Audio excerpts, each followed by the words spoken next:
Taxe foncière et taxe d'habitation en Thaïlande, nous sommes au mois de février. Elle est arrivée donc par courrier recommandé, la taxe foncière et la taxe d'habitation. Ça y est, on l'a reçue. Eh bien, il va falloir payer. Alors, comment ça se passe? Parce qu'il y a quand même des gens qui se posent la question, taxe foncière, taxe d'habitation. Ceux qui vivent en Europe, vous allez pouvoir faire la comparaison. Et vous allez râler, hein. Bon, ça je vous préviens avant, hein. Je fais un petit spoil de la vidéo. Vous allez râler quand vous allez voir les prix qui sont pratiqués ici. Alors, il faut savoir, pour vous mettre les choses au clair, qu'ici, mon épouse, puisque tout est au nom de mon épouse, elle a 7 titres de propriété, elle a à peu près 40 rails de terrain. Un rail, c'est 1600 mètres carrés. Donc, ce sont des terrains qu'on a à gauche, à droite, ici, dans les environs. C'est pas tout d'un bloc. Par exemple, ici, le terrain où on a les 3 maisons, il fait 2 rails, donc un peu plus de 2 rails, à peu près 3800 mètres carrés. Donc, c'est là où nous habitons. Et on a aussi d'autres parcelles à gauche, à droite, entre autres la Bambouseraie et d'autres places. Là où je vous ai déjà fait la vidéo, vous savez, où il y a les plans d'eau, là où on a creusé le puits, là où on a les poissons, les plans d'eau avec les poissons. Voilà, donc on a des terrains à gauche, à droite. Il y a un autre endroit rizière que j'ai acheté, enfin que mon épouse a acquis, pardon, il y a à peu près 8-9 ans, peut-être même plus de 10 ans, oula, ça fait quand même déjà 15 ans qu'on est ensemble. Oui, oui, je pense qu'il y a plus de 10 ans qu'on a acheté les 2 rails qui sont là-bas, donc 2 rails, 3600 mètres carrés de rizière, hein, enfin cette aire agricole. Je vous parle de ces 2 rails en particulier, vous allez voir, c'est une référence à vous donner une idée par rapport à certaines informations que je vais vous donner sur la taxe foncière et taxe d'habitation en Thaïlande. Alors en Thaïlande, vous avez 3 systèmes de taxes en fonction de l'utilité du terrain. Par exemple, si vous avez un terrain à usage commercial, donc terrain à usage commercial sur lequel vous avez, je ne sais pas, un commerce ou un truc comme ça, à ce moment-là, les autorités prennent la valeur estimée du terrain et la valeur estimée du bâtiment et vous payez une taxe foncière et taxe d'habitation, donc c'est une seule taxe, hein, qui regroupe le tout, vous payez une taxe d'une valeur de 0,5%. Je vous ai dit par rapport à la valeur estimée du terrain et du bâtiment, vous allez voir ce concept de valeur estimée est très important dans le calcul de la taxe. Donc voilà, donc usage commercial, on prend la valeur estimée du bâtiment, du terrain, taxe à 0,5%. Ensuite, deuxième système de taxation, c'est si vous avez le terrain et des maisons à usage personnel. Voilà, on a ici notre terrain avec la maison et c'est à usage personnel. À ce moment-là, ils prennent la valeur estimée du terrain. On ne s'occupe pas de la valeur de la maison. Ils prennent la valeur estimée du terrain et là, vous payez une taxe de 0,1%. Et la troisième taxe, c'est par rapport aux terrains agricoles. Alors pour les terrains agricoles, c'est simple, valeur estimée du terrain, toujours, et vous payez une taxe de 0,05%. C'est des chiffres qui font rêver, hein. Il n'y a pas à dire, là ça fait rêver. Bon, alors je parlais de cette valeur estimée. C'est quelque chose qui est important, que les gens ne maîtrisent pas, ne comprennent pas. Surtout si vous achetez un terrain, vous allez voir, c'est des choses qui sont importantes.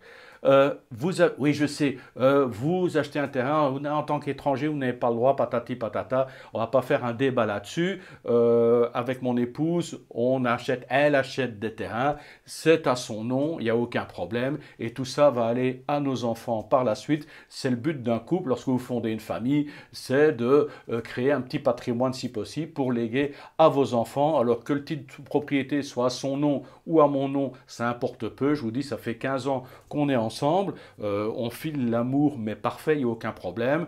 Les plus critiques diront oui, mais on verra dans 5 ans, dans 10 ans, quand tu deviendras vieux. Je suis déjà vieux, hein, pour l'instant il n'y a aucun problème.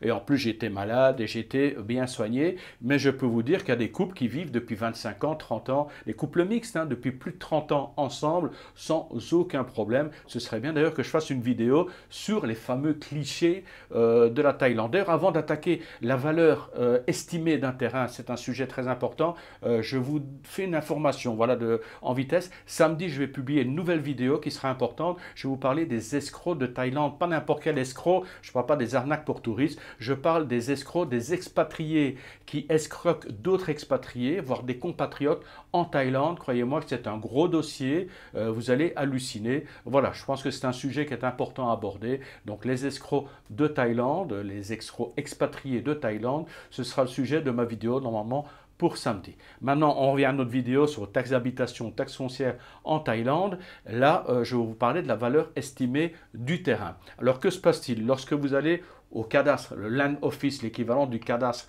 là où vous allez enregistrer votre terrain, l'administration où vous enregistrez votre terrain, lorsque vous allez là-bas, c'est eux qui ont une sorte d'argus, donc qui est défini par zone. Par exemple, pour notre zone ici, enfin la zone, je vais prendre l'exemple avec les 2 rails. Je vous ai parlé au début de vidéo qu'on a 2 rails, donc 3600 m² de rizière,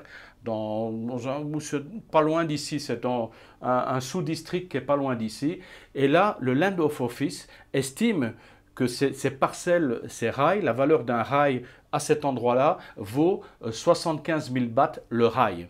Donc ça veut dire qu'on va être taxé sur une valeur de 150 000 bahts puisqu'on a une valeur estimée de 150 000 bahts puisqu'on a 2 rails. Sachant que ces 2 rails en question, on a déjà eu des gens qui nous ont demandé, qui nous disent on serait intéressé pour acheter. Nous, on ne veut pas parce que c'est un très bon emplacement. Le prix du terrain, les prix des terrains vont continuer à augmenter. C'est vraiment une très bonne localisation. Donc, nous, on a déjà reçu des propositions à 350 000 bahts le rail. Donc, mais c'est 350 000 bahts le rail, mais le terrain est estimé par le Land Office à 75 000 bahts le rail. Ça veut dire que, je vous donne une astuce, hein, c'est vrai que ça peut intéresser des gens, ça veut dire que par exemple vous allez au Land Office, supposons que je me mets d'accord avec les personnes en disant ok, on vous vend le terrain pour 350 000 bahts le rail, donc 700 000 bahts pour les 2 rails, et on va au Land Office. Mais lorsque vous allez au Land Office, il y a une taxe à payer lorsque vous vendez un terrain, je ne sais plus le chiffre exact, je vous ferai peut-être une vidéo là-dessus à l'occasion, mais il y a une taxe à payer sur la transaction. Alors qu'est-ce qui se passe? C'est lorsqu'on va au Land Office, par exemple, on s'est mis d'accord pour un prix de 700 000, voilà, le gars il me paye 700 000, mais au Land Office, on va déclarer par exemple 200 000 bahts.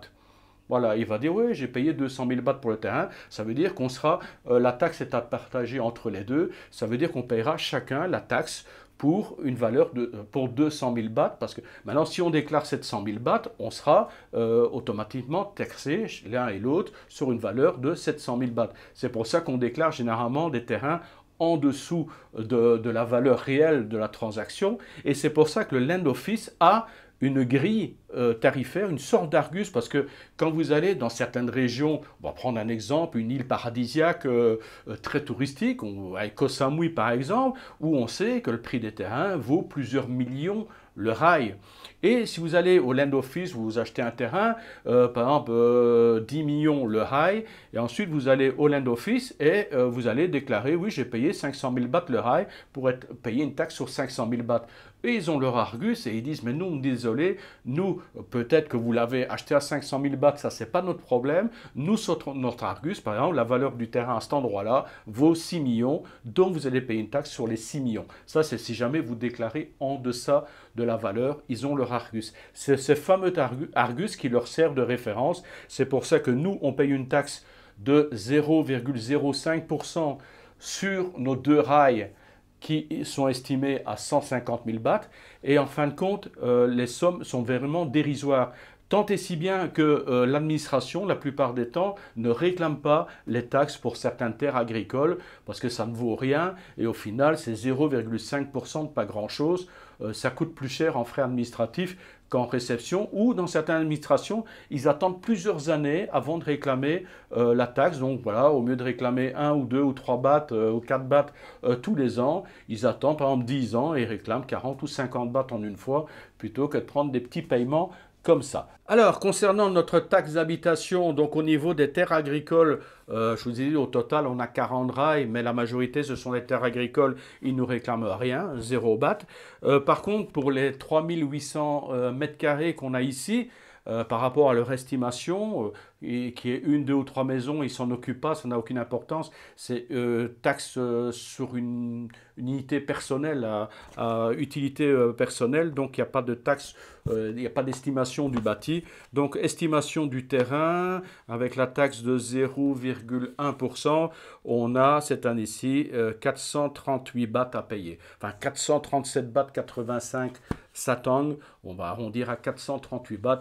Voilà, c'est la somme qui nous est réclamée cette année-ci en taxe foncière et taxe d'habitation. Voilà, c'était un petit peu le concept de la taxe foncière et taxe d'habitation en Thaïlande. Ben, j'espère que ça vous intéresse pour ceux qui s'intéressent. Sur ce, je vous dis rendez-vous à samedi. Là, ça va être une vidéo un peu choc, mais c'est une vidéo qui sera nécessaire à mon avis. Sur ce, je vous présente mes salutations tropicales et nocturnes des bords du Mekong. Bye bye.